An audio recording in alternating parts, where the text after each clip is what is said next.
Bienvenidas compañeras, compañeros a esta nueva emisión de Alternativas. Enrique Dussel, hijo del querido maestro y director del Centro de Estudios China-México de la Facultad de Economía de la UNAM, ha tenido la gentileza de nuevamente aceptar nuestra invitación para conversar ahora de cuáles son las tecnologías que están en la vanguardia, que están en el horizonte y cuáles serían las alternativas para nuestra América. Muchas gracias, Enrique, por estar acá y bienvenido.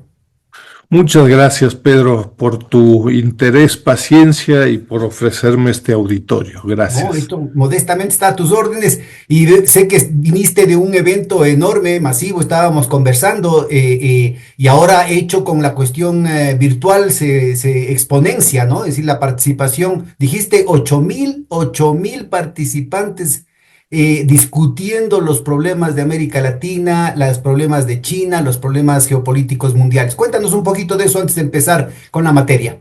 Sí, bueno, coordino esta red académica de América Latina y el Caribe sobre China, Red ALC China. Si se buscan el portal van a encontrar ahí una cantidad de libros, publicaciones, estadísticas, y acabamos de realizar a finales de mayo el 7º seminario internacional de la red. Te comentaba, estos seminarios los hacemos cada 2 años, empezamos en 2012, hoy en día la red tiene más de 700 miembros, ¿no? Es una red altamente heterogénea. Lo de menos es estar de acuerdo, lo demás es una relación de respeto en desacuerdos. Dos, un proceso de aprendizaje, para lo cual se requiere de un proceso de selección, lo cual muchas veces nos gana muchos enemigos, porque gente se enoja porque no es seleccionada, ¿no? Entonces tratamos de aprender de temas, ¿no? No podemos volver a decir, ¿qué crees? Pues China está creciendo, no me digas. Sí, en serio, sí te digo, y bueno, pues eso hace 30 años tal vez era un tema relevante. Hoy en día puede seguir siendo un tema relevante, pero hay que integrarlo con media tonelada de bibliografía que existe en el mundo, si no, no, aunque sea un VIP, ministro, presidente, de lo que tú quieras, etcétera, ¿no? Entonces, bueno, estos 3 días, 26, 27, 28 de mayo, tuvimos 110 ponencias, ¿no? 6 ponentes magistrales y como decías, más de 8,000 personas que asistieron vía Zoom y sobre todo vía Facebook, ¿no? Entonces están todas las más de 60 horas de varias mesas paralelas, y las ponencias magistrales de gente realmente muy entrañable y muy heterogénea, ¿no? Estaba el CEO de Huawei, ¿no? De América Latina y el Caribe, ¿no? Pero también Carmela Mesa Lagos de la Universidad de Pittsburgh, especialista en temas de seguridad social de América Latina, que acaba de sacar un muy valioso libro sobre la seguridad social en Cuba, en Vietnam y en China, y una serie de conclusiones con más de 50 años estudiando el tema de la seguridad social en América Latina, y bueno, otros colegas hablando sobre temas de migración, ahora sí que de la NAO hace 500 años, y de la 6G de Huawei, tecnologías, te imaginarás, cada loco con su tema, y de ahí salen un grupo de libros, etcétera. Esto refleja un poco las dimensiones del interés que existe en América Latina, con chinos, con estadounidenses, a favor de China, en contra de China. Pues lo de menos es estar a favor o en contra, lo demás es ponerse a estudiar, ¿no? Y a Oye, y leer. ahora que mencionas este tema, sí me ha causado a mí un poco de inquietud. Creo que es un británico, un gringo, Menzies, que hizo el estudio 1421, que era toda Claro. una provocación respecto a la historiografía tradicional, mencionando el caso de este eunuco Hu, vaya, se me fue el nombre, Y el almirante Chen. Almirante Che. que hizo a principios del siglo XV, hizo un recorrido con creo que 150 juncos enormes, ¿no? Para el tamaño, o sea, una flota gigantesca en realidad, sembrando comercio, sembrando intercambio, sembrando diplomacia, sembrando paz, y un tema que rompería con el hecho de que es destino manifiesto el que los pueblos se conquisten y que los españoles hicieron lo que tenían que hacer, y etcétera, etcétera. Entonces, yo no sé por qué de parte de China no han habido respuestas. Es decir, de lo que conozco es un libro, ya debe tener unos 25, 30 años, y no ha tenido secuelas, o tú conoces de otras allá en China. Mira, este almirante ahí británico sacó dos libros, ¿no? Los he leído, mi especialidad no es la historia, pero uno siempre aprende, ¿no? Igual que con novelas, etcétera. Yo te diría, bueno, a ver, los resultados y la hipótesis de los dos libros de él, uno 1421 y después se tiene otro que creo que era 1439, ¿no? Con Desde el segundo no lo conozco. dos hipótesis fuertísimas, ¿no? Dramáticas, yo te diría, ¿no? El primero, 1421, ni más ni menos que no fue Cristóbal Colón el que descubrió a la América, ¿no? Que sabemos que, bueno, este concepto de descubrimiento es bastante inútil y eurocentrista, pero su planteamiento es que el almirante Chen llegó en 1421 y llegó antes que Cristóbal Colón a América, ¿no? El segundo libro es igual de apasionante, de cómo los chinos llegaron y enviaron a Venecia prácticamente la biblioteca completa más importante que existía en China en su época, y que enviaron su tecnología en estos libros, cientos de volúmenes, y que fueron el fundamento para el renacentismo italiano y para toda una revolución tecnológica en Europa.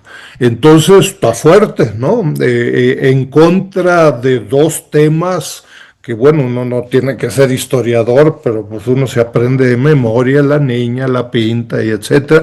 Pues lo que nos dice, eso es falso. Pues mira, yo me arriesgué, digamos. Yo había oído de este libro, pero en realidad yo presté credenciales porque le oí una conferencia a tu padre que les hacía referencia justamente a estos dos temas, y ligaba esta cuestión precisamente con el tema tecnológico en los estudios de Kenneth Pomeranz, de John Hobbes, de John Hobson, de Needham, ¿no es cierto? En el que estamos hablando, en el caso de Needham, estamos hablando de 5 tomos de estudios que confirmarían el hecho de que la revolución tecnológica no se dio autónomamente en Europa Occidental, sino que era producto de estos contactos que se reinician en el siglo XV y XVI, y que son personajes como Leonardo, personajes como los principales, digamos, protagonistas en la versión que normalmente hemos tenido. En realidad lo que hacían eran procesar estos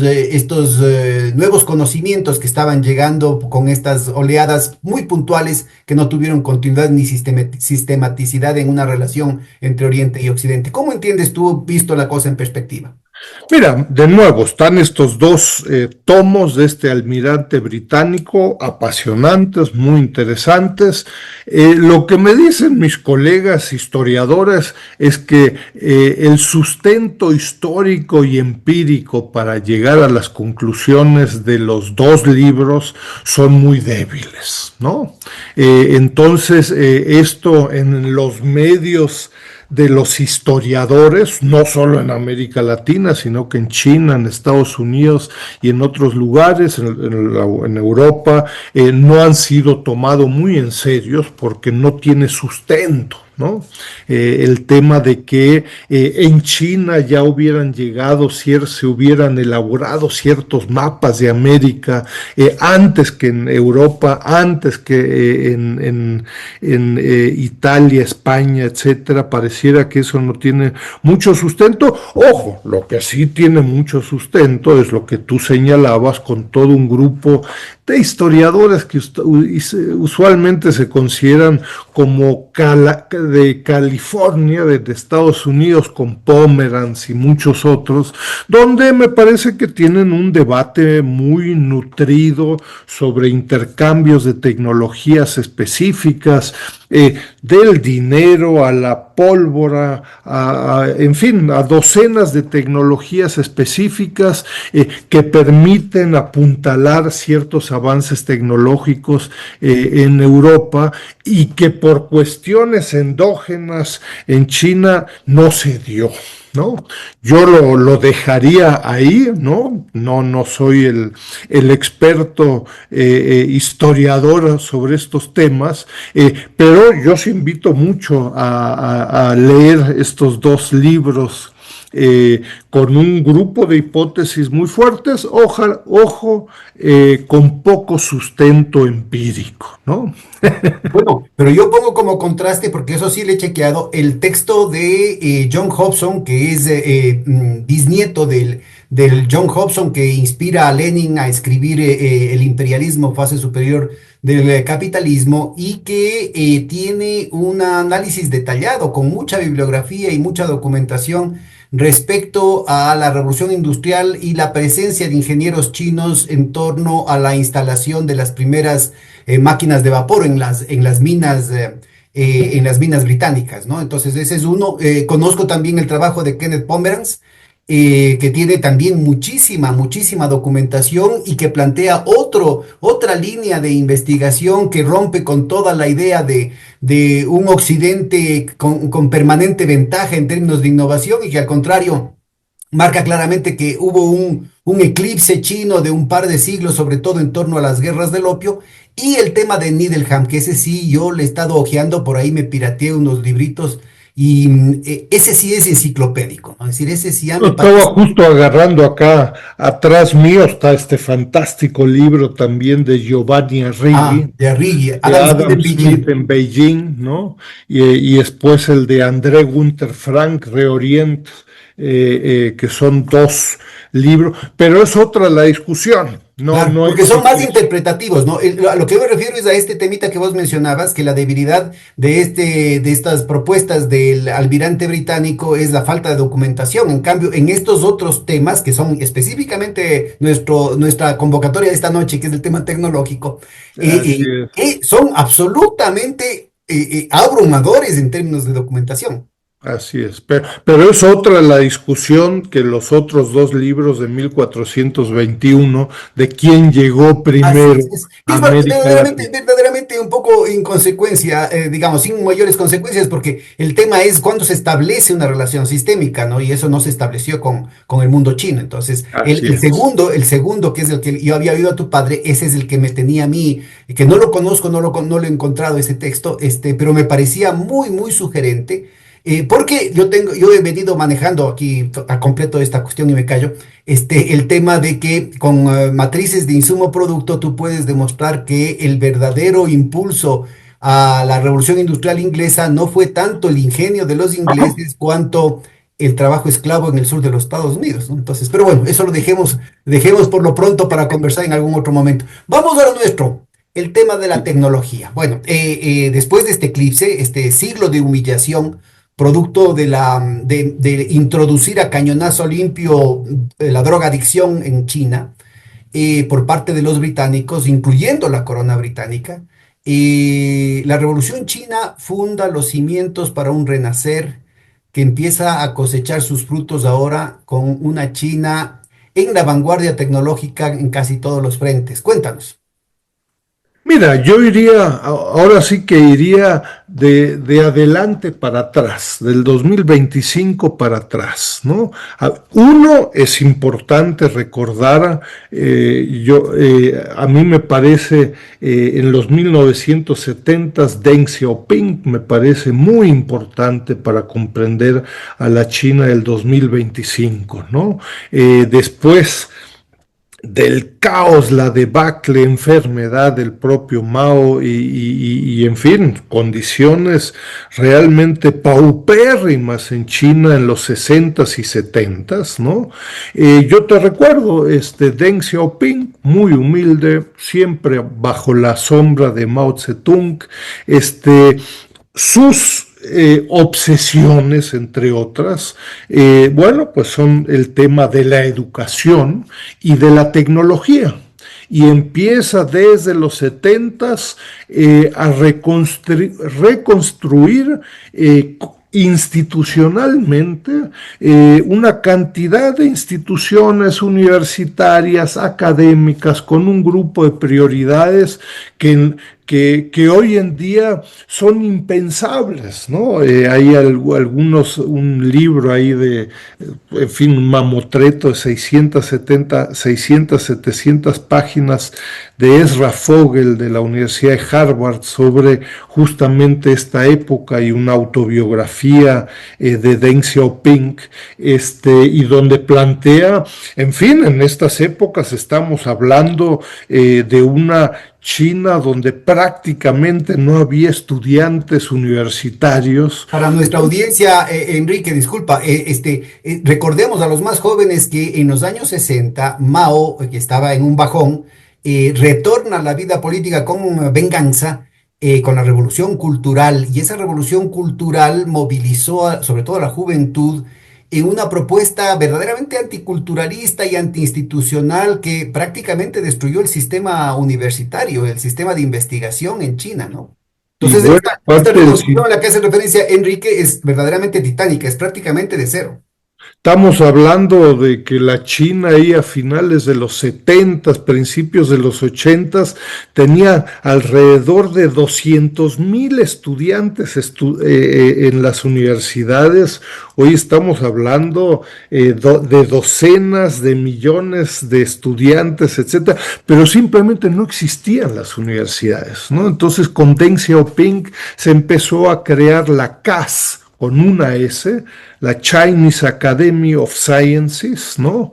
Se creó la CAS con doble S, Chinese Academy of Social Sciences, y empezaron a surgir cientos de universidades, sobre todo yo te diría con la idea fundamental de Deng Xiaoping de romper con vicios también impuestos por el partido durante décadas de Mao Zedong, con la idea de Deng Xiaoping de la meritocracia, ¿no? Es decir, sí, el partido es relevante, indiscutible, pero la meritocracia es fundamental. Los mejores estudiantes van a entrar a las universidades independientemente de las recomendaciones, etcétera, etcétera, ¿no?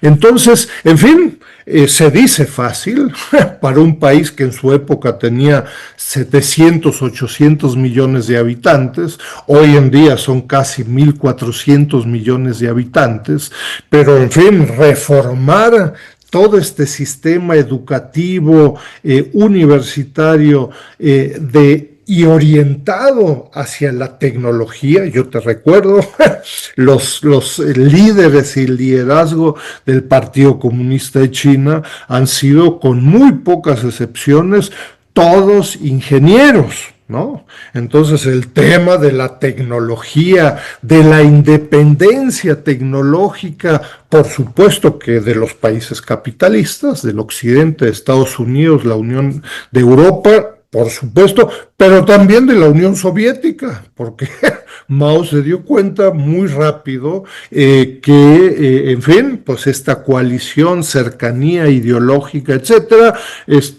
no iba a durar mucho tiempo, requería de una independencia tecnológica, punto.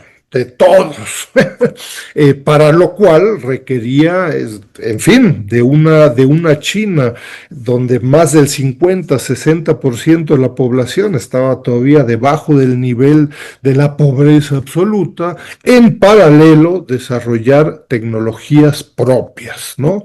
Misiles, bombas nucleares, tecnología nuclear, y cientos de otras tecnologías. Eso en el 2025, cualquiera iría, por supuesto, obvio, natural, que de natural no tiene nada, pero en esas épocas fue algo realmente complejo, Un ¿no? pequeño recuadro te lo demando. ¿Tú conoces cómo fue el origen de la bomba atómica china?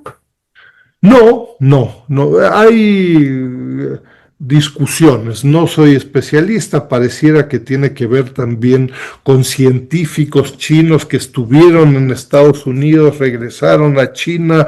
eh, pero lo que sí te puedo decir es que, bueno, esto duró varios lustros. Fueron de los primeros esfuerzos donde desde 1949 el partido y el propio Mao Zedong plantearon como prioridad el desarrollo de sistemas de misiles, ¿no? Y de la bomba y energía nuclear, ¿no? Para estar al nivel, no cuantitativamente, no iban a desarrollar el mismo número de bombas nucleares que la Unión Soviética en su época y que Estados Unidos, pero sí de tener la capacidad de defensa, aunque fuera con varios dígitos menos de bombas nucleares, ¿no? Ahora, retomando tu secuencia, y a partir de los años, de finales de los 70, ya con la predominancia de Deng Xiaoping, ¿cómo fue ese proceso? ¿Cómo fue ese proceso de desarrollo, primero de educación desde la básica, luego el tema universitario, luego el sistema de innovación y desarrollo? Mira, desde mi perspectiva, lo hemos comentado en la entrevista anterior, yo reiteraría la importancia del sector público en China. El sector público, de nuevo, que hoy en día en los 2020, ¿no? Tiene la propiedad de alrededor del 45% del Producto Interno Bruto, el sector público. Y el sector público es la suma, sí, del gobierno central, pero sobre todo de ciudades, de provincias y municipios. En muchos casos no es el gobierno central o federal, como en muchos países de América Latina y en otros lugares, el que concentra la propiedad y empresas en el quehacer cotidiano, sino que son sobre todo las ciudades, los municipios y las provincias. Eso es bien importante, esta relegación y delegación territorial, porque en términos tecnológicos, desde los 80s, 90s, 2000s, pues uno se encuentra con un sector público, entonces, con una altísima participación en la propiedad de la economía, pero con los dos elementos, no voy a repetir lo que comenté en la última entrevista, pero con los dos elementos, uno de competencia dentro del sector público, las empresas públicas compiten entre sí, bajo la coordinación del Partido Comunista de China, ¿no? Es decir, hace 20 años se indicó las baterías eléctricas son relevantes. Y las baterías eléctricas son relevantes para un celular, son relevantes para un auto, son relevantes para cientos de tecnologías. Esto se discutió, se decidió desde una perspectiva política hace 20 años y hoy en día tenemos a cientos de empresas, en su gran mayoría propiedad del sector público, no solo del gobierno central, sino que de ciudades, provincias, municipios, etcétera, ¿no? Entonces, este planteamiento de la relevancia, las obsesiones, si tú quieres, de Deng Xiaoping sobre la importancia de la educación y de la ciencia y tecnología se van imponiendo en el sector público, donde también el sector empresarial, privado, nacional y extranjero juegan un papel, pero la predominancia o omnipresencia del sector público es fundamental. Entonces tú cuentas con, en fin, más de 30 provincias, ciudades, municipios que crean sus propias universidades, centros tecnológicos, ya en los 2000 zonas económicas especiales, zonas francas, laboratorios de experimentación de lo que funciona y lo que no funciona, etcétera, etcétera, y un proceso, yo te diría, desde principios de los 80 al día de hoy, en donde al día de hoy el sector público sigue siendo crítico y fundamental. Todos los principales centros de investigación, universidades, el sistema educativo y de ciencia y tecnología en China es público, ¿no? Como en buena parte de Europa, ¿no? Ojo, siempre estrechamente vinculado con empresas que también son predominantemente públicas, que compiten y tienen diversos vínculos con empresas privadas y con empresas extranjeras, ¿no? Ahora, Entonces, este esquema de cooperación y competencia, sobre todo sí. de los gobiernos seccionales, en la iniciativa local, en el desarrollo regional, plantea un juego de priorizaciones y luego compensaciones de igualaciones, ¿verdad? Cuéntanos un poquito cuál fue ese manejo espacial, cuáles fueron las zonas que empezaron a priorizarse, se desarrollaron y luego cómo fue extendiéndose al conjunto de la población, inclusive por razones geopolíticas, ¿no? Como un elemento de contrainsurgencia. Mira, para mí, yo parto de este concepto, esta comprensión histórica de economía política del sector público en China. Es uno de los principales aportes de este reciente libro que se publicó en Linen Reiner hace un par de semanas en Estados Unidos, ¿no? Sobre América Latina, China y la competencia entre grandes potencias, ¿no? Nuevas relaciones triangulares. ¿Esto qué significa? Esto significa, por supuesto, que históricamente, inicialmente, las grandes ciudades, las grandes provincias, ¿no? Las grandes provincias, la vieja provincia de Cantón o Guangzhou, Guangdong, capital, Guangzhou, pero después, por supuesto, que Shanghai, Beijing son los grandes viejos centros de la acumulación de capital, ¿no? Pero siempre con iniciativas paralelas, inmediatas, uno diría hoy en día en tiempo real prácticamente, de trasladar regionalmente las experiencias de estos centros hacia otros territorios.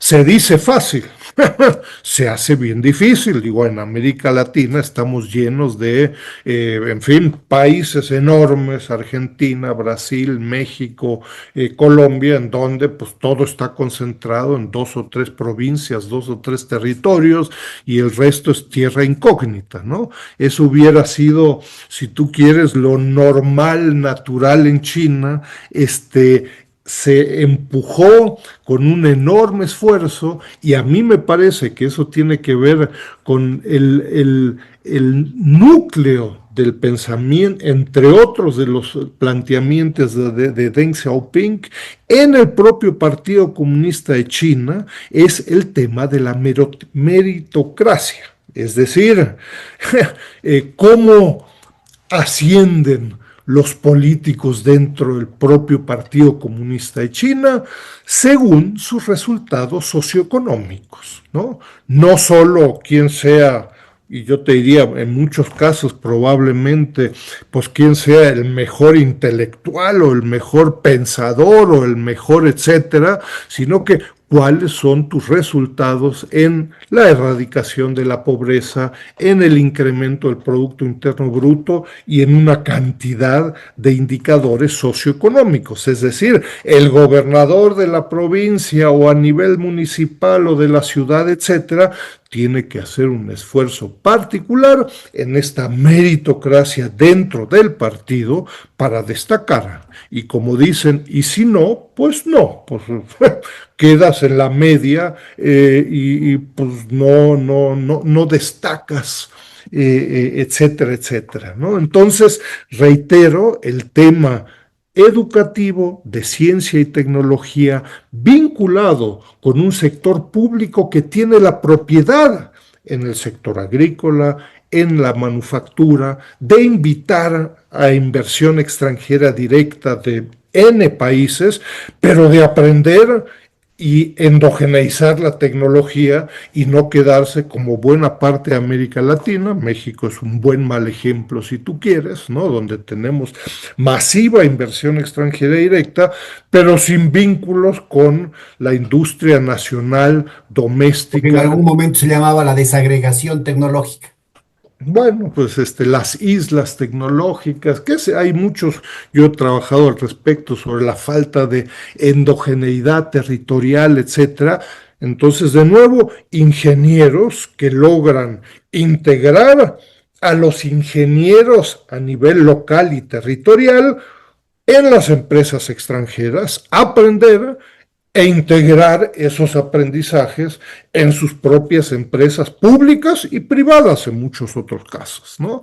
Eso se llamaba hace un par de décadas piratería, ¿no? En forma un poco más elegante, en la propia teoría del desarrollo económico, etcétera, eso se llama ahora procesos de aprendizaje, ¿no? Es decir, la economía china y las empresas chinas aprenden, las economías y empresas latinoamericanas no aprendemos, ¿no? En México tenemos a la Volkswagen hace 60 años y si mañana la Volkswagen decide cerrar sus puertas, pues no estamos en capacidades de desarrollar un tornillo. Ahora, Olvídate es del auto. sorprendente que en ambos casos operó a nivel micro una relación de competencia, ¿no? De competencia vinculada a un tema de ingresos personales, quién ganaba más con todo el prestigio que eso significaba. Pero en el caso de China, esto se dio en el contexto de un proceso de cooperación y competencia, en el que se daban la mano, ¿no? Y había un propósito superior. Aquí en América Latina es cada cual come solito, ¿no? Y más bien, si yo soy el único gallo en el gallinero, mejor. Pues sí, sí, por eso este concepto del sector público que destaco mucho en este libro reciente, me parece de lo más sobresaliente y de lo más innovador provocadoramente para América Latina, para partidos de izquierdas y de muchos otros, ¿no? De nuevo, para muchos partidos de izquierda, si escuchan lo que acabo de señalar, dirán, ah, mira, el Partido Comunista de China y el sector público en China tiene un elemento de competencia, ah, son neoliberales, pues, ¿no? Entonces ya están en la esquina de los neoliberales y colorín colorado. Creo que eso no es suficiente. Se requieren de ciertos procesos de competencia y ciertos procesos de coordinación. No se puede copiar y pegar lo que se hizo en China, pero me parece que es interesante para todo un grupo, incluso yo te diría de partidos políticos, presidentes socialdemócratas de centro izquierda, de izquierda, etcétera. Es muy importante conocer esta experiencia de China en cuanto, incluso yo te diría, en cuanto al tema de la propiedad. ¿No? El viejo tema de la propiedad de Marx a Hayek, si tú quieres, en dos extremos, ¿no? El tema es de la mayor relevancia en donde el sector público, en China al menos, juega un papel de enorme relevancia en cuanto a la propiedad en el Producto Interno Bruto, ¿no? En buena parte de América Latina, el tema es un tema tabú. ¿No? Después de 30, 40, a veces 50 años de Conversaciones. neoliberalismo, pues el tema de la propiedad del sector público no existe, ¿no? Sí puedes hacer políticas sociales y políticas educativas y hasta industriales, no te metas en el tema de la propiedad, en lo que no te importa. Dirá nuestra contraparte China, bueno, pues por eso son Bueno, estas. ahora parece ser que este pateado del tablero que hace Trump y el trumpismo sin Trump van a obligar a un baño de realidad a toda América Latina, derechas, izquierdas, élites y trabajadores van a necesitar ver cómo se sobrevive, porque hay una transformación para la que no estamos preparados, no cabe duda. Empecemos, Enrique, con una un gráfico muy rápido de las zonas prioritarias, ¿no? Es decir, empieza esto por las zonas costeras, Shanghái, Chongqing, y cómo se va desarrollando, cuál es el rol de Pekín y cómo se van, en qué años más o menos se van extendiendo hacia el interior. Mira, hay cientos de programas, yo te diría planes quinquenales desde los 80s, 90s, probablemente incluso fases. A mí personalmente no me gusta esto de las fases porque entonces pareciera que todo es muy mecánico y muy lógico y muy natural, ¿no? Pero yo te diría claramente hasta finales de los 90s, China se convierte en una máquina exportadora, ¿no? Donde la inversión extranjera directa de todos los países, incluso de Taiwán, ni hablar de Estados Unidos y Japón y otros países asiáticos, invierten masivamente en China, ¿no? Empezando en hilo textil confección. Eso, pero eso es muy importante, ¿no? Son en camadas de industrias de las anteriores revoluciones industriales, el tema textil, que estamos Claro, hablando de la segunda, de la primera revolución industrial, ¿no? tema de la confección, calzado, hay un lento proceso de escalamiento en la electrónica, en autopartes, en automotriz, en la industria de la aviación. Entonces hay un escalamiento tecnológico, industrial importante, pero donde yo te diría en todas estas cadenas globales de valor, tal probablemente parecido a buena parte de América Latina, particularmente México ha sido todo un campeón al respecto, ¿no? De importar partes y componentes para que el producto final diga hecho en México, ¿no? Aunque en realidad el valor agregado doméstico es muy reducido. Rápidamente, desde los 90, en cadenas globales de valor específicas, hilo textil, confección, calzado, etcétera, se hace un esfuerzo enorme de aprendizaje para que la proveeduría sea primero local. Si la proveeduría es local, pudiera ser extranjera, ¿no? Pero para que rápidamente la proveeduría sea local, nacional, china, ¿no? Es decir, para que los botones, para que el material, para que todos los cientos de componentes que requiere de una camisa, hemos hecho con la CEPAL varios trabajos al respecto desde hace varias décadas, para que los componentes, el hilo, los botones, y hoy, bueno, desde hace ya más de 20 años, la maquinaria para producir la confección sea China, ¿no? Entonces, un rápido proceso de integración de valor agregado. Es más, hace más de 10 años, los que están desarrollando la nanotecnología en nuevos materiales de confección que uno usa para un calcetín, ropa interior o una camiseta, etcétera, la nanotecnología es desarrollada por empresas chinas, ¿no? Y entonces algo parecido empieza a suceder en la electrónica, en autopartes, en automotriz, etcétera, desde los 90. La integración de proveeduría local y de empresas chinas, programas hace más de 15 años, el Made in China 2025, ¿no? En donde ya en los últimos, yo te diría, ya en el siglo XXI, 2010, se hace un esfuerzo claramente ya no de integrar partes y componentes importados como se hacía en los 80s y 90s, sino que rápidamente ya en el siglo XXI China se convierta en líder de innovaciones disruptivas. Estamos hablando de algo completamente diferente. ¿Para Ya qué no, años dices tú que empiezan estas innovaciones disruptivas? Desde los dos, en el siglo XXI, empiezan en los 2005, 2010, planes tecnológicos a 10, 20, 30 años, ¿no?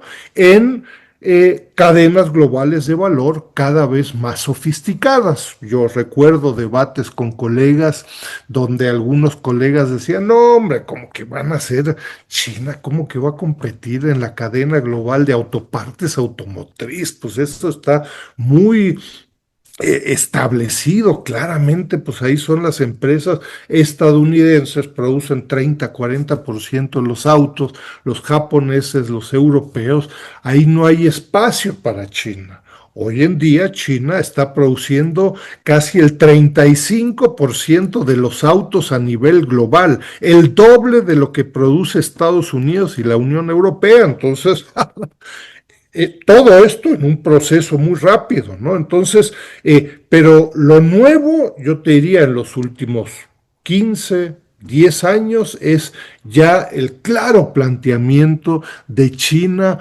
como un líder tecnológico y en la innovación. Yo ahí te recuerdo, Pedro, pues según el Banco Mundial, Fondo Monetario y todas estas instituciones, ya se reconoce que, en fin, en 2024 China está gastando el 2.4% de su Producto Interno Bruto en ciencia y tecnología, ¿no? Por encima de lo que están gastando otros países como Estados Unidos, países europeos, y en montos absolutos estamos hablando, en fin, cantidad de ceros. Pero además hay un punto, ¿no? Que en el caso, sobre todo de los países angloamericanos, particularmente de Estados Unidos, tienes dentro de ese rubro de ciencia y tecnología, de investigación y desarrollo, tienes un peso cada vez más masivo de lo que tiene que ver con juicios por patentes, es decir, no en el hecho mismo de la investigación, sino en todas las tareas, ¿no es cierto?, de constituir los monopolios y disputar los monopolios en los tribunales. Y eso Así. también lo incluyen como parte de las estadísticas de R&D, ¿no? Mira, de nuevo, un partido político, el Partido Comunista de China, liderado desde hace décadas por ingenieros. No es irrelevante. No hay ningún economista, no hay Ese es ninguna, clave del éxito, no hay ni un solo economista. lo digo autocríticamente, no hay, ojo, tampoco no hay ningún filósofo, no hay son todos diversas especialidades en la ingeniería, ¿no? Gente muy pragmática, ¿no?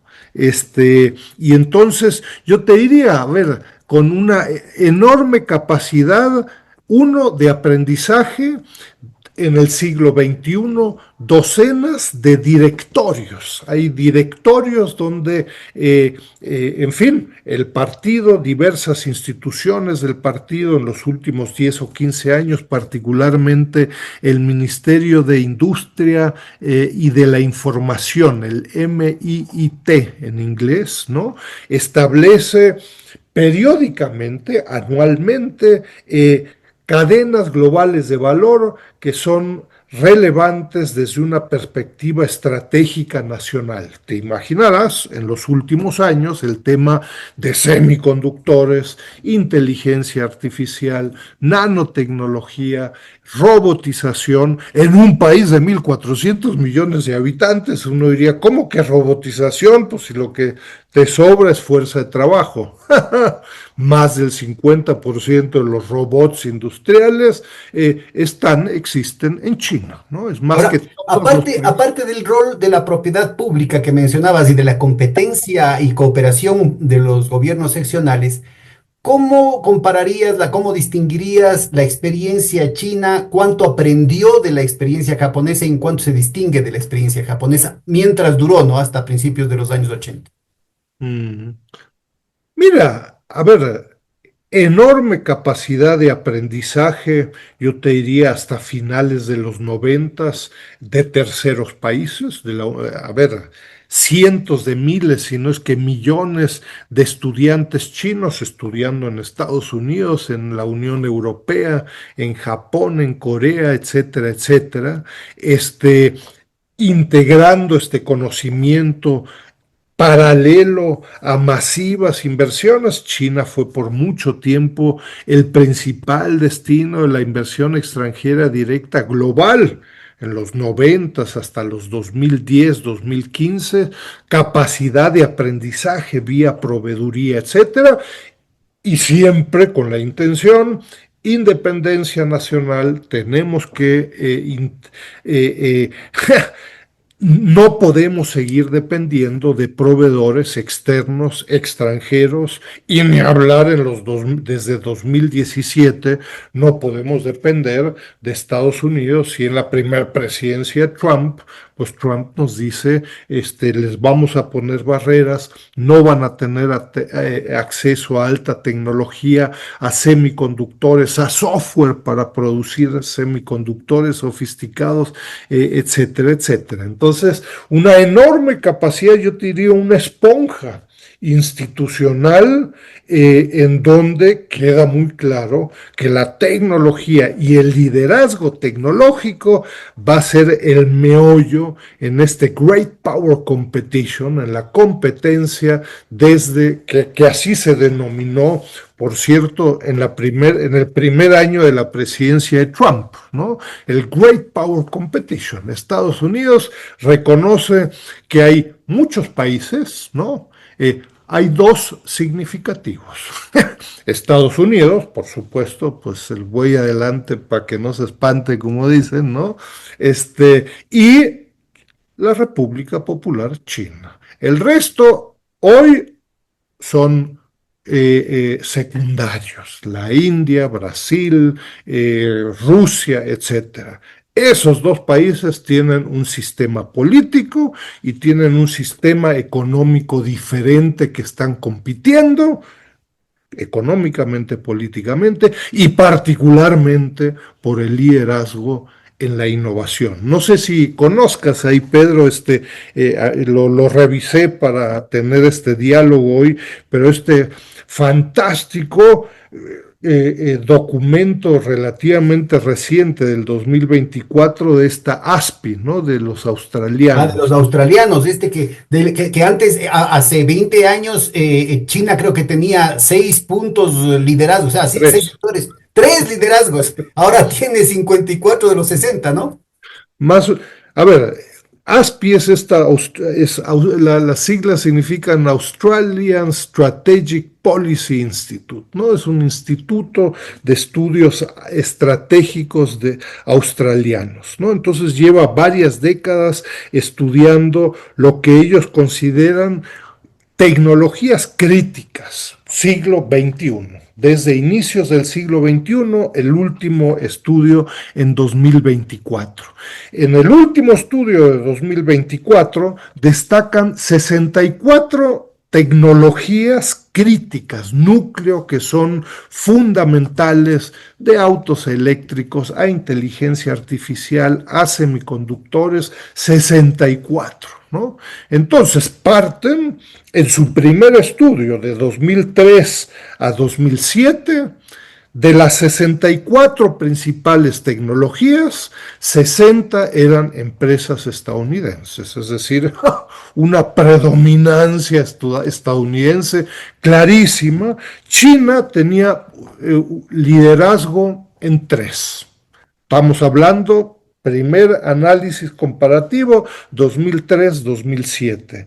El último estudio que hicieron para el periodo 2019-2023, de las 64 tecnologías críticas núcleo, 57 son de empresas chinas. Es decir, en menos de 2 décadas ha habido un cambio tecnológico dramático. Yo escribo de vez en cuando en algunos periódicos acá en México, también en China y en otros lugares, destacando este tema, señalando: hay que empezar a acostumbrarnos a ir más allá del DeepSeek, ¿no? Que ahora se hizo muy famoso hace un par de semanas, meses ya, ¿no? Y entonces todos nos quedamos con el wow, qué bárbaros, ¿no?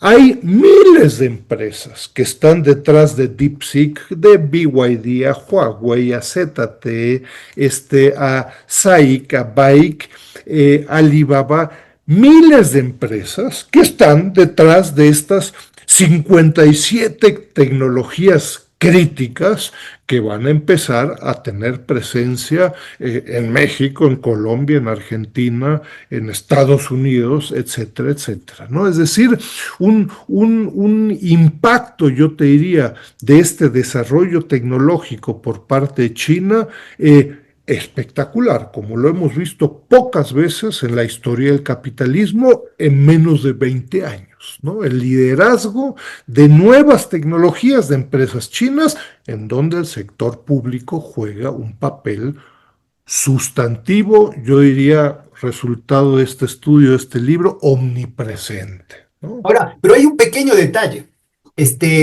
porque tiene que haber, vos dices, toda China se convirtió en una esponja para absorber conocimientos, pero el punto es si es que las transnacionales se dejan, es decir, porque por un lado tenías el rol del sector público, pero por otro lado el tema de las transnacionales. No sé si conoces yo alguna vez le oía con detalle a Evo Morales de el explicar toda la lucha que él personalmente y todo su equipo intentó buscando socios tecnológicos para hacer lo propio con respecto a las baterías de litio y darle valor agregado a la cadena de litio en Bolivia. Y fue a hablar con todo el mundo y todas, pero en todo lado le dijeron que no. Y cuando Corea del Sur, alguna empresa de Corea del Sur le dijo bueno, inmediatamente se volcaron las presiones para bloquear a esa empresa y le hicieron retroceder. En el caso de China, yo creo que hay una situación irrepetible que es el tamaño del mercado y la necesidad y la capacidad de negociación del Partido Comunista Chino para obligar a las transnacionales a abrir las posibilidades de desagregación tecnológica. ¿Qué tanto de esta narrativa te suena y cómo la matizarías?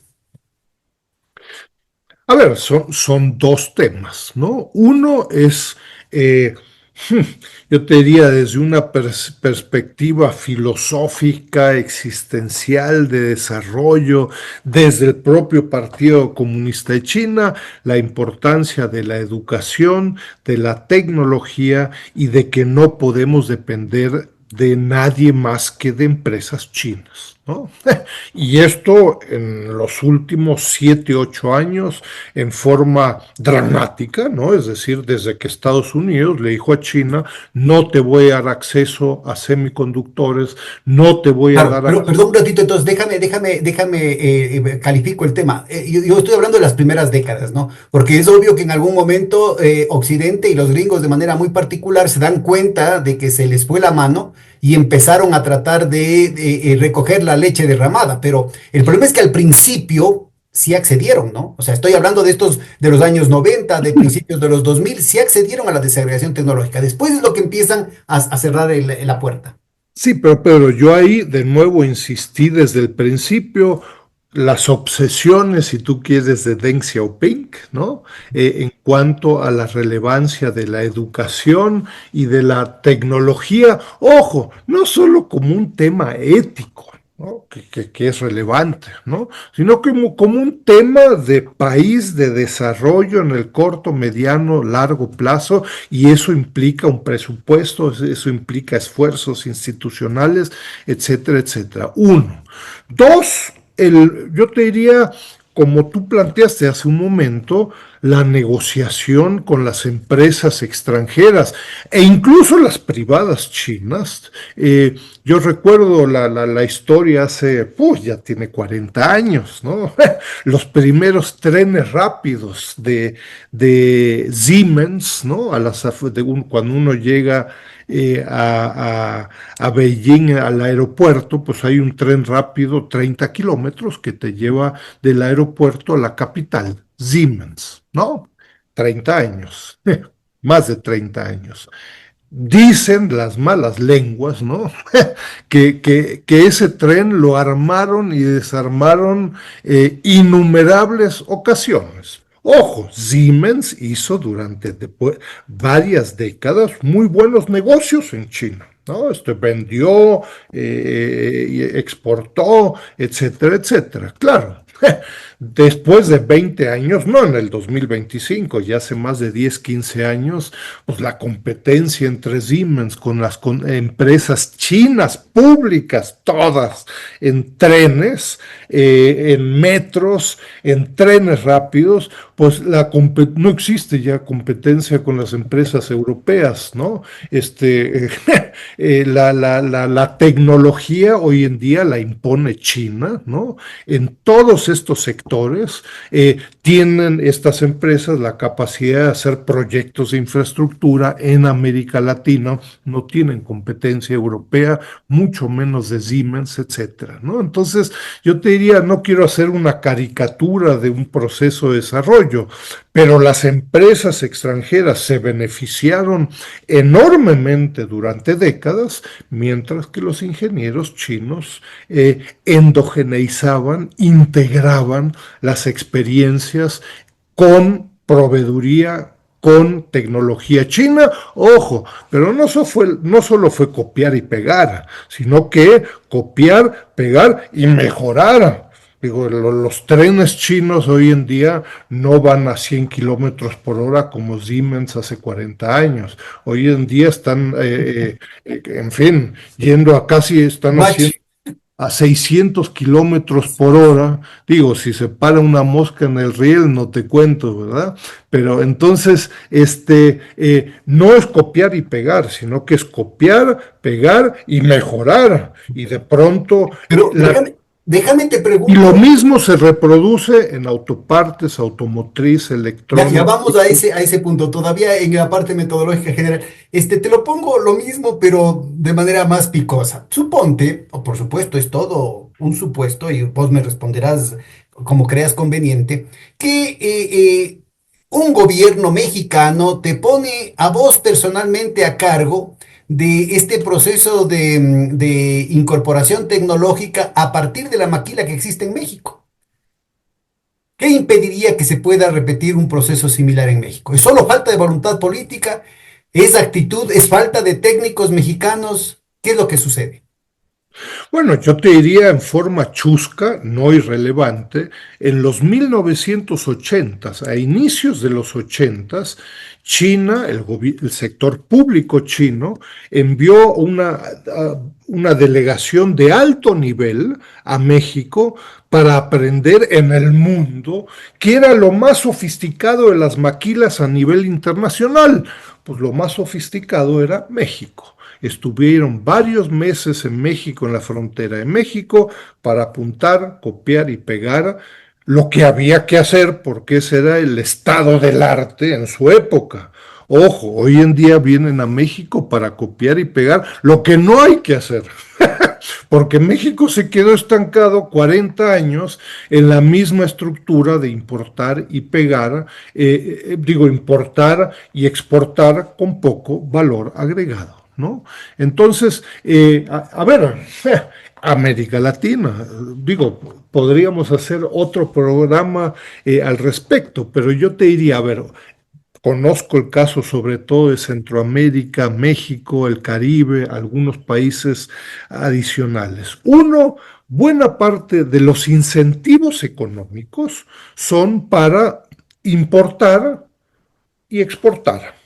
Lo que importas no paga arancel, no paga IVA, no paga impuestos sobre la renta.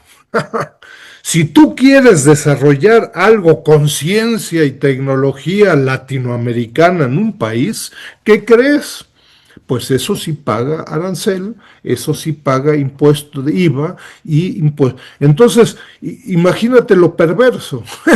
Los incentivos históricos, muy fuerte en el caso de México y Centroamérica, los incentivos históricos para atraer capital e importar para exportar se convierten en desincentivos para la ciencia y la tecnología. Si vas a desarrollar endógenamente ciencia y tecnología, a diferencia de la empresa transnacional o nacional, lo que yo quiero hacer tiene que pagar una serie de impuestos, ¿no? Uno.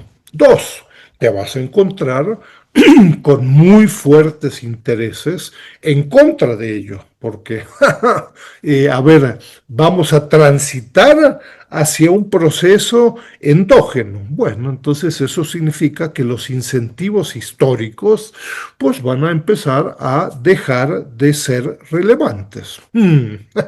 Agárrate, porque vas a encontrarte con élites que se han beneficiado durante décadas y van a decir, tú me vas a dejar de hacer, no me vas a seguir permitiendo hacer mis negocios como lo he venido haciendo en las últimas décadas, etcétera. Dos, tres, nuevos incentivos requieren de una nueva estructura fiscal y de que las élites estén de acuerdo. Eh, no lo veo, perdón, pero en México y en buena parte de América Latina, peso que ganan legalmente o ilegalmente o se roban, pues se lo llevan ¿a dónde? Pues se lo llevan a Miami, se lo llevan a San Antonio, se lo No es lo llevan. mismo la estructura de clases de una China después de la revolución con un partido comunista que las élites oligárquicas y antinacionales de nuestros países, ¿no?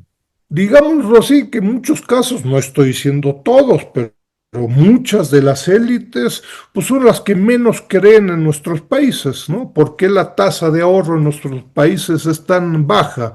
Pues porque buena parte de este ahorro, pues se va a terceros países inmediatamente. No estoy diciendo que sea imposible. En México se acaba de lanzar un importante, interesante programa México, ¿no? Que habla por primera vez, después de 40 años, de la sustitución de importaciones.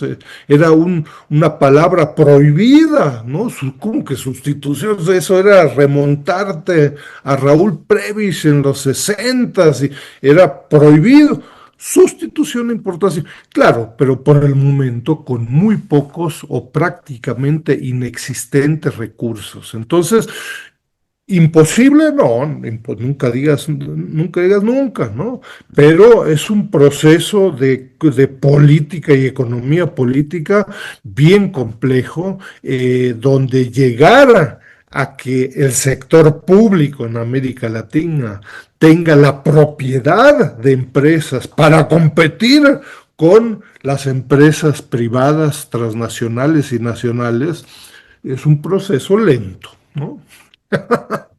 Vaya. Ahora, cuéntanos, nos habíamos quedado en esta situación un poquito antes de que empiecen las prohibiciones de parte de Occidente, sobre todo de la guerra cada vez más descarada por parte de los gringos, ¿no? La guerra no solamente comercial, sino la guerra económica, la guerra tecnológica.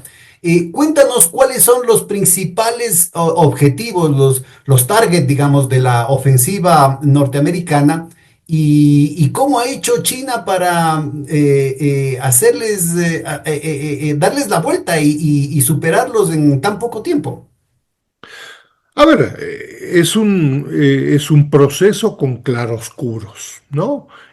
Ha sido un proceso bien complicado para las empresas tecnológicas chinas que hasta 2016, 2017, en todo este concepto de la globalización, donde aparentemente todo se podía importar y todo se podía exportar, y de pronto te dicen, ¿sabes qué? Tú estás compitiendo conmigo en productos, como lo dice la ASPI, en tecnologías críticas, así es que no te voy a permitir importar software, hardware, semiconductores y demás, porque tú con eso me estás ganando en el liderazgo tecnológico, ¿no? Entonces, hay un cambio ahí en 2017, 2018, político también en China muy relevante, que a su vez, yo te diría, uno le da la razón al Partido Comunista de China y a esta visión nacionalista del desarrollo.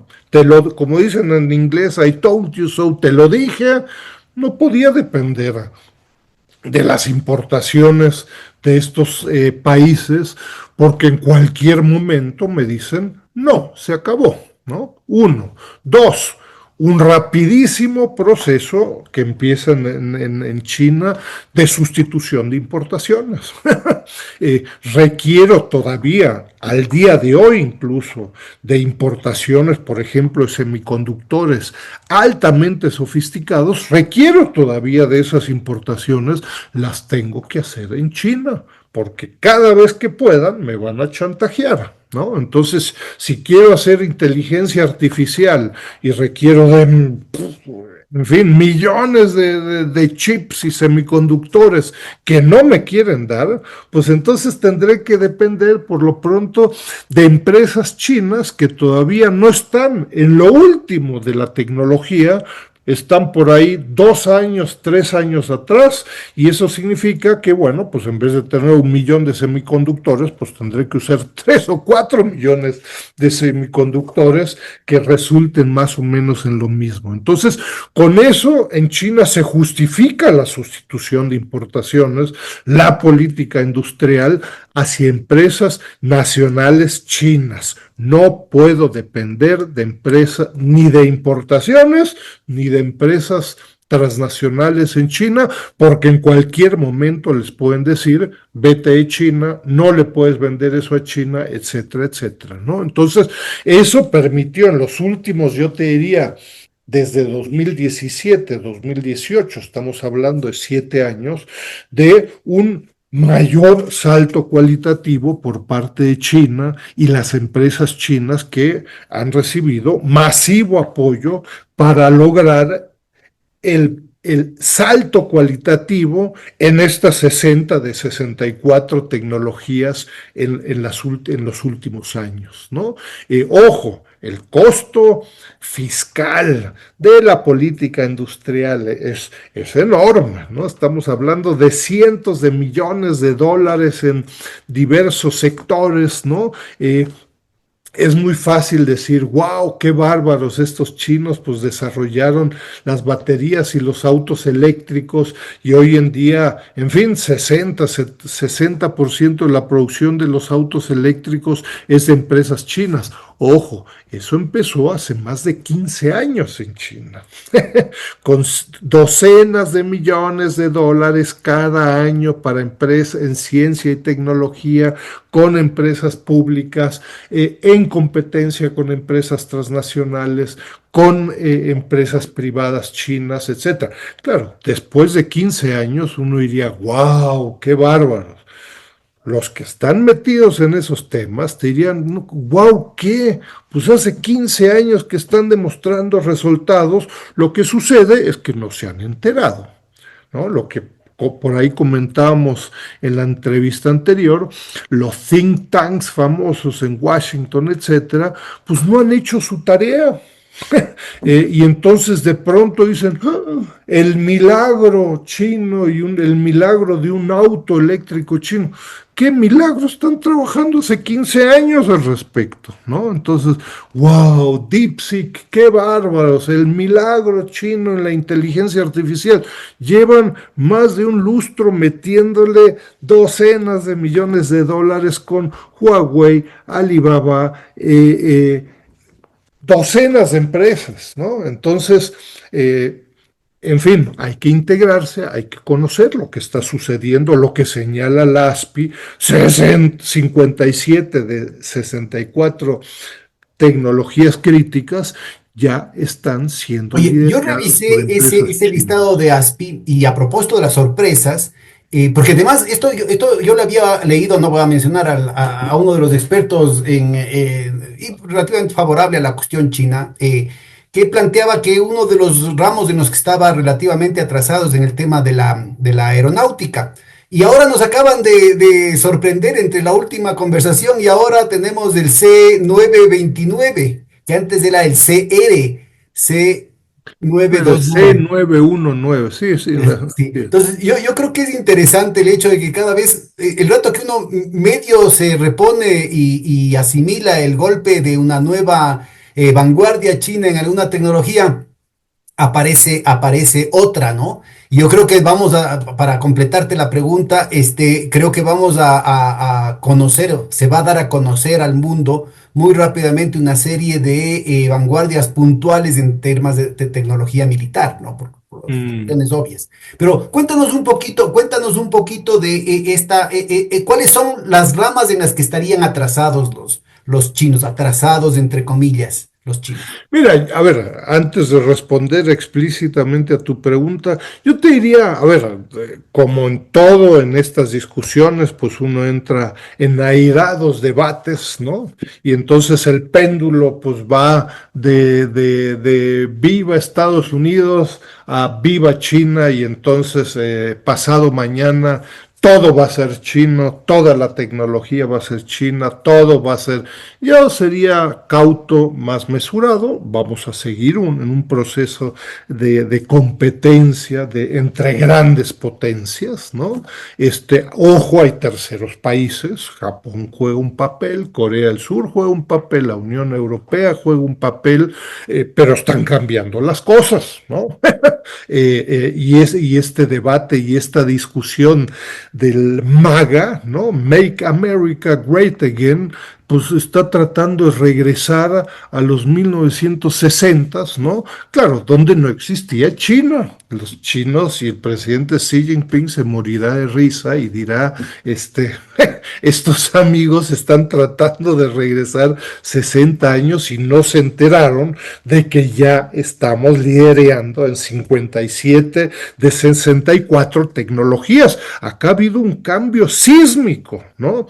Pero de nuevo, no caigamos en un péndulo y entonces todo va a ser... No, pero volviendo a tu pregunta, yo te diría, a ver, hay muchos ámbitos, por supuesto, en los que China todavía está o compitiendo o está, yo te diría, por debajo, a niveles por debajo de la hegemonía todavía imperante estadounidense, ¿no? El primer tema, pues es el tema del dólar. Las reservas globales, mundiales, del 90 y X% de los países, pues son en dólares, ¿no?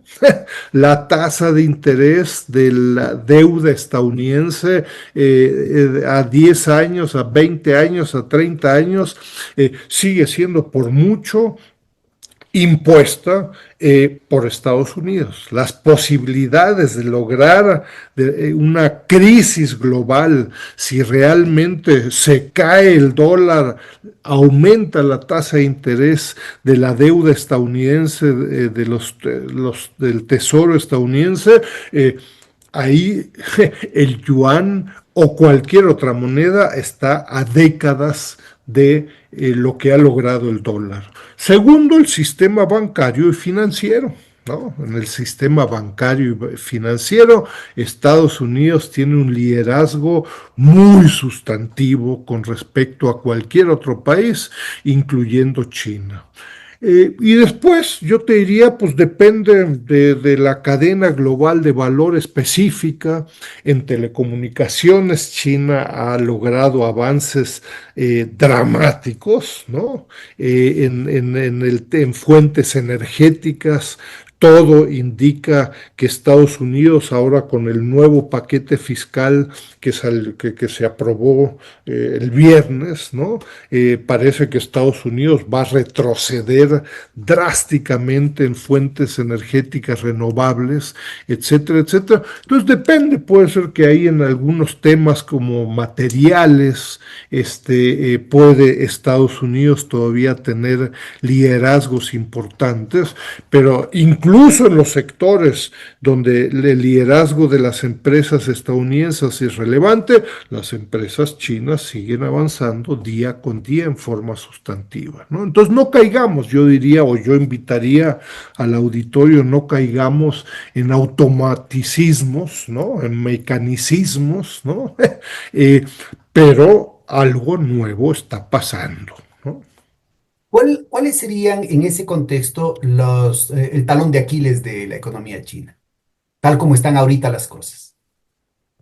Mira, a ver, talón de Aquiles. Estamos hablando de un continente de 1.400 millones de habitantes, 31 provincias, más de 50 etnias. ¡Puf! Mantener unido este país, este continente, mantenerlo unido socialmente, políticamente, económicamente, en el imaginario chino no es fácil. ¿No? No es fácil, ¿no? Yo te diría, retos ecológicos. En esta red académica, Red ALC China, uno de los ejes temáticos es el tema de agricultura y medio ambiente. Hay temas ambientales muy dramáticos en China, ¿no? El tema del agua en China es un tema dramático, ¿no? Es decir, la escasez del agua, ¿cómo decir? El maltrato al agua durante décadas, ¿no? Tiene implicaciones, se están tomando medidas, pero el rezago es muy sustantivo, ¿no? En regiones específicas, etcétera, etcétera, ¿no? Entonces, yo te diría, retos sociales, ambientales, el tema del agua, eh, son, son muy sustantivas. Me parece que a diferencia de buena parte del occidente, ni hablar de Estados Unidos, ahora con este nuevo presupuesto para el 2025, me parece que a diferencia de estos países, China está encarando en forma bastante autocrítica escenarios en el corto, mediano y largo plazo. El largo plazo es 2050, ¿no? ¿Quién está a nivel global en América Latina discutiendo las cosas en forma medianamente seria al 2050? No conozco a nadie, ¿no? Entonces, de nuevo, no todo es color rosa en China, pero creo que hay que aprender. No hay que caer en la trampa de copiar y Esto era para pegar. introducir un poco cuál podría ser el punto donde encaja, donde podría encajar América Latina en una posible articulación a la dinámica china. El tema agrícola. ¿La América Latina tiene perspectivas de continuar manteniéndose como un proveedor de bienes agrícolas, de alimentos a China en el largo plazo? Mira, a ver, temas en los que se pudiera dialogar, ¿no? Me parece que no se requiere doctorado en ningún tipo de ingeniería o agricultura para plantear que, en fin, convertirte en el granero de China, pues no tiene gran potencial, ¿no? Acabamos de participar, la CEPAL acaba de sacar un bonito documento, análisis sobre las relaciones entre América Latina y el Caribe con China, áreas de oportunidad, ¿no? Que se puede bajar del portal de la CEPAL, se publicó ahora el 13 de mayo para el foro CELAC China, ¿no? Yo te diría, uno de los principales temas que destacan en la relación bilateral es la enorme brecha entre las exportaciones latinoamericanas, sobre todo minerales, agricultura, harina de pescado, gas, petróleo, prácticamente sin valor agregado, ¿no? Es agua, sol, etcétera, mientras que el 70% de las importaciones latinoamericanas desde China son de nivel tecnológico medio y alto, ¿no? Es decir, ya no zapatos, ya no calzado, eso ya no entra ahí, sino que tienes telecomunicaciones, autopartes, automotriz, Bueno, lo verdaderamente para pararse los pelos es que ya no solamente hace referencia a ese esquema a ese patrón comercial al caso de América Latina, sino también a los propios Estados Unidos. Estados Unidos es primario exportador con respecto a China. Bueno, desde 2004, el comercio entre Estados Unidos y China, 2004, 20 años, Pedro, 20 años, lo que China exporta a Estados Unidos es tecnológicamente más sofisticado que lo que China importa de Estados Unidos hace 20 años, ¿no?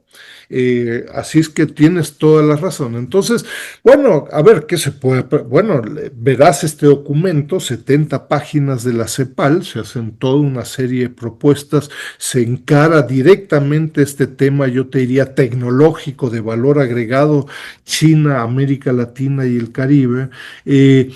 Y yo te diría, pues el punto de partida, Pedro, es conocer con más detalle a China y no caer en no son neoliberales, no son maoístas, no son, pues, no, y nos encanta ponernos ahí en una esquina y son neoliberales. Ah, entonces, ¿para qué voy a estudiar a China si ya sé lo que son neoliberales? No, no son maoístas. Pues entonces hay que leer el libro rojo de hace 60 años y para qué voy a leer lo que es China en el 2025.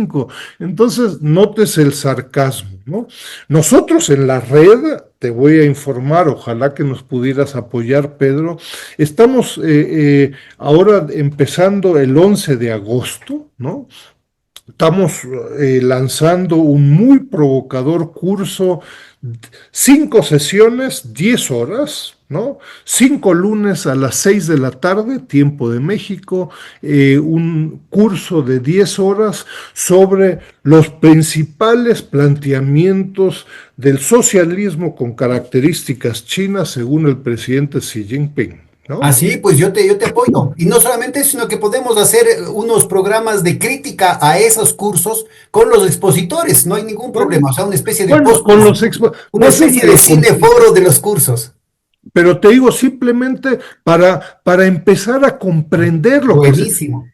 para empezar a comprender conceptos, dificultades, etcétera. Ojo, los ponentes van a ser todos colegas de la Universidad de Remín, todos del Partido Comunista de China, Ah, ¿no? formidable. Va a ser en inglés. Va a ser con traducción a español y al inglés, ¿no? Buenísimo. Mándame, Entonces, mándame. no hay que irnos a la bibliografía secundaria, sino que escuchemos de la principal universidad donde estudió el presidente Xi Jinping y autorizada en difundir el pensamiento de Xi Jinping, 10 horas y empecemos una discusión. No se trata de copiar y pegar, por favor, pero tampoco se trata de entender el pensamiento de Xi Jinping vía el Washington Post, pues eso tampoco funciona, ¿no? Entonces, pasos para comprender temas de agricultura, de ciencia y tecnología, temas políticos, ideológicos, etcétera, etcétera. Bienvenidos a una discusión. Si no tomamos en serio a China y no entendemos su dimensión histórica, cultural, ideológica, vamos a seguir con una caricatura de China, ¿no? Oye, para ir cerrando estos últimos 10 minutitos, Sí. ¿cómo verías tú, o sea, cuáles serían los frentes más problemáticos para los países de América Latina de una eventual escalada gringa en términos de las sanciones, en términos de las prohibiciones? Por ejemplo, cuidadito con tocarme el 5G, cuidadito con utilizar DeepSeek, cuidadito con utilizarme los chips chinos, cuidadito con comprarme aviones chinos, cuidadito, en fin, una serie o cuidadito con el tema del puerto de Chancay o de la vía interoceánica o de los puertos que podrían abastecer una logística con China o de abastecer también el tema esto que yo te decía de los flujos agrícolas, ¿no? ¿Cómo verías cuáles serían los puntos más críticos, más problemáticos para el continente, para los distintos países del continente? Mira, mi experiencia, y es un poco uno de los resultados de este reciente libro del cual te indicaba ahí de 2025, yo te diría, en América Latina el principal reto para una relación, un diálogo, una reflexión con respecto a China son las instituciones. Requerimos de instituciones públicas, del sector público, ¿no? En América Latina, pero también del sector privado y del sector académico, mucho más serias sobre China. China es la principal economía del mundo, según el Fondo Monetario Internacional. El Producto Interno Bruto medido en poder de compra. Desde 2016, y no nos hemos enterado, ¿no? Si uno hace una encuesta entre las élites, pues ¿cuál es la economía más grande del mundo? Pues obvio, pues Estados Unidos, pues obvio, mal, 0 de 100, falso, ¿no? Entonces, mientras no tengamos instituciones públicas, privadas, los organismos empresariales son de los más lamentables y los más ignorantes sobre la República Popular China, que Inclusive después si hacen ven. negocios con ellos, porque casi todos los países de América Latina o es del primer socio comercial o es del segundo, y sin embargo la ignorancia y la total repulsión ideológica de las cámaras empresariales es verdaderamente patética. Si ves el libro este al cual hago referencia, hay, como siempre, hay excepciones, etcétera. Hay un consejo empresarial Brasil-China que está en Sao Paulo, muy poderoso, con una capacidad de análisis propositiva que va con Lula a China, etcétera, etcétera. Pero fuera de una o dos excepciones, el sector empresarial latinoamericano, su conocimiento, su reflexión sobre China, etcétera, incluso en temas estrictamente empresariales, es totalmente lamentable. La verdad es que los grandes exportadores de soja o soya y de harina de pescado y de esto, pues ¿dónde están? ¿Dónde están sus análisis, propuestas sobre estos temas? Poco. En el sector público, pues cambian cada 4 años, cada 6 años, muchas veces están cambiando bastante más rapidito. Pues el conocimiento, el know-how, como dicen, pues es muy pobre. E incluso en el sector académico, donde China pareciera estar más de moda, más allá de la moda, es sorprendente, son los pocos institutos académicos especializados en China, no en Asia. Asia tiene más de 20, casi 30 países, pues con un país, nosotros llevamos 25 años estudiando a China, cada vez que estudiamos más entendemos menos, ¿no? Entonces, si vas a estudiar, además de pasadita, Rusia, Japón, a Indonesia, Vietnam. bueno, eso es un harakiri, etcétera. Entonces, es sin instituciones, ¿no? Que tienen que ser fomentadas por las élites. No estamos hablando de miles de millones de nada, pero sin un compromiso, ¿no? En los sectores diversos, pues acá nos la podemos pasar discutiendo décadas y no va a pasar mucho, por no decir, pues no va a pasar nada, ¿no? Entonces, y eso sorprendentemente, no obstante la moda, o más allá de la moda, ¿no? Va muy, muy, muy lento en los tres sectores, ¿no? Entonces, eso para empezar una discusión, porque pues no hay, ¿quién sabe sobre la ciencia y tecnología en la época de Mao Zedong en América Latina? Mañana te hablo, Bueno, porque pero yo te insistiría que me parece mucho más acuciante el hecho, ¿qué va a pasar con América Latina el rato que tengamos vedado la 5G y la 6G? ¿Qué va a pasar en América Latina el rato que estemos condenados a comprar Boeing cuando se caen a cada rato, se desbaratan en el aire? ¿Qué va a pasar con América Latina el rato que nos obliguen a comprar los Teslas que cuestan doble y el triple de lo que cuesta un carro chino? ¿Qué va a pasar en América Latina el rato que nos prohíban que compremos los paneles solares chinos? Mm, bueno, pues habrá que repartir tambores y carretas que van a ser muy ecológicas, etcétera, etcétera.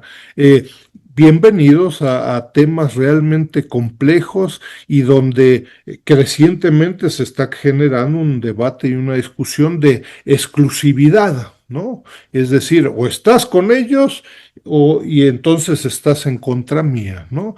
Yo creo que se está generando lentamente un ambiente propicio para una discusión en América Latina. Este foro CELAC China ahora en Pekín, el 13 de mayo me parece que fue muy positivo.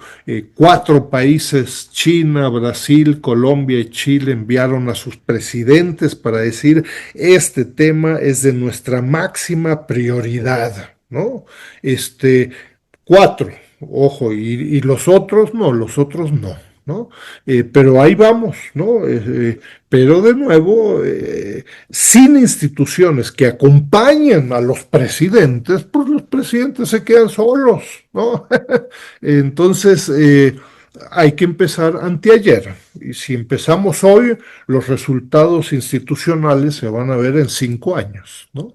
Y si no empezamos hoy, pues nos vamos a 10 años, ¿no? Bueno, Enrique, te agradezco muchísimo. Así es que quedas comprometido también. Yo me pongo a tus órdenes, ¿no es cierto? Ahorita nos quedamos conversando un ratito más después de despedir el programa, porque yo creo que podríamos proyectar una serie de eventos, porque es indispensable que la academia, pero también los gremios, pero también los trabajadores, discutan con seriedad lo que se viene. Esto es a la vuelta de la esquina, porque es la otra cosa. No estamos hablando, tú hablas, o sea, para el 2050 tienen los chinos una perspectiva, una cosa así, pero a América Latina le cae el hacha este año y el próximo. Y eso asumiendo que no va a reventar el tema financiero occidental, ¿no? Los Entonces, yo sí creo, partidos políticos, y los imagínate, porti, así es, ¿no? ¿Cuál es la tienen que opinión discutir, política? claro, ¿Cuál es la opinión de los partidos políticos? Ojo, de derecha, de izquierda, de centro, de así es. todos. ¿Cuál es su opinión? ¿Qué hacer con China hoy? Bueno, hombre, un gran abrazo.